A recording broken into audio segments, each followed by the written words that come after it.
看護師をしています長野と申します。全学連の仲間たちといつも運動を一緒にやっています。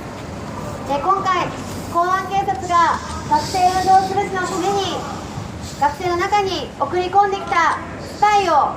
摘発したら逮捕される、こんなことが起きています。本当に許せません。これは安倍政権による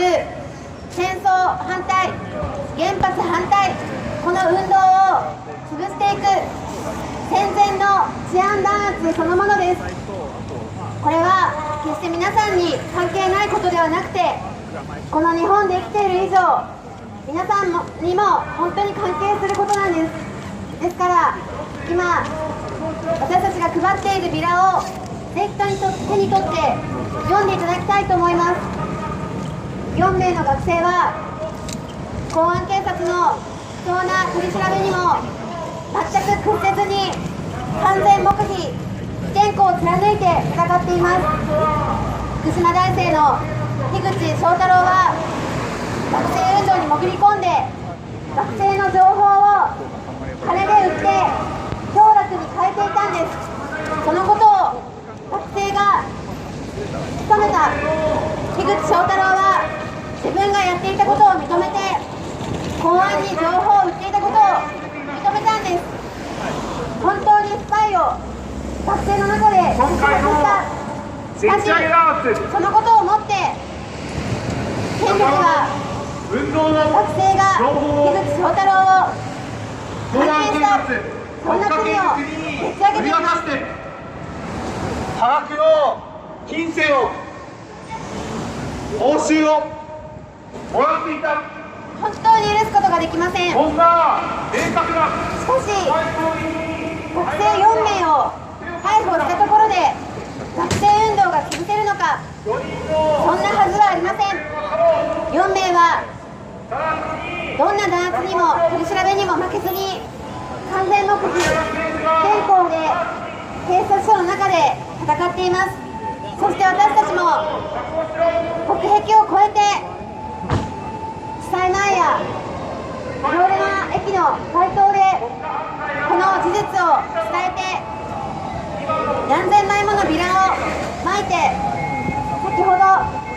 864筆の署名を釈放署名を提出してきました。本当に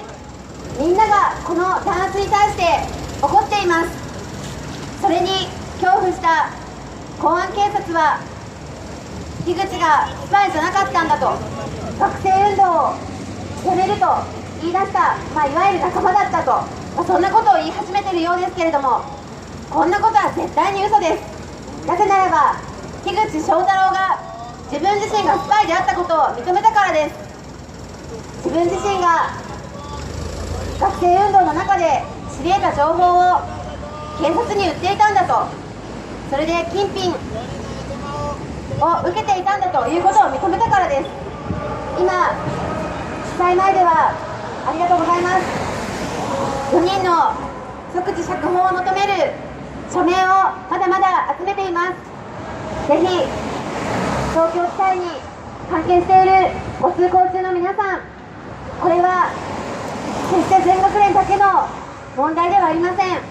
この日本で生きている以上皆さんにも関係している問題です。安倍政権は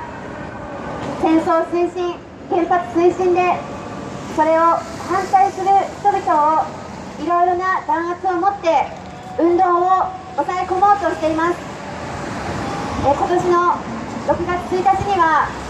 練馬区にある NPO 法人オープンスペース町に対して詐欺容疑がかけられました。私もそこの理事長をやっていたということで不当な家宅捜索を受けました。本当に許すことができません。そして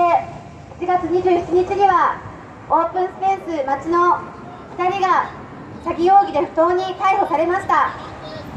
その際取り調べで言われたことは何なのか、町が戦争反対でいろんな人を運動に動員している、このこと自体が許せないんだと、町の運動を潰すんだと、そのための逮捕なんだということを公安警察は取り調べで言ったそうです。詐欺容疑とは全く関係のない運動を潰すための弾圧であるということを公安警察自らが取り調べで認めている、そんなことが起きています。本当に許すことができません。私たちはあらゆる弾圧にも屈しない学生運動、労働運動を作っていくために全力で頑張っています。私も不当な家宅捜索を受けて、そのことをもって職場で処分もしくは解雇されるかもしれない、そういう現実に直面しました。しかしこの弾圧は絶対におかしい、これは戦前の治安弾圧なんじゃないか、そう職場の人たちが言ってくれて、私への処分攻撃、解雇攻撃を職場の仲間の力で粉砕したのです。今必要なのは皆さんの力です。民衆がどれほどこの弾圧に対して一緒に怒ってくれるのか、そのことによって4人は必ず今日取り戻せる、私はそう信じています。今日が交流満期です。4人は完全黙秘非転校でこの23日間戦ってきました。あともう一押しです。ぜひ皆さんの力を貸してください。一緒に抗議の声を上げてください。そして戦争推進、原発推進、労働条件、労基法、いろいろ改悪して労働者が生きられないこの社会を作り出す安倍政権そのものを皆さんの力で倒していきましょ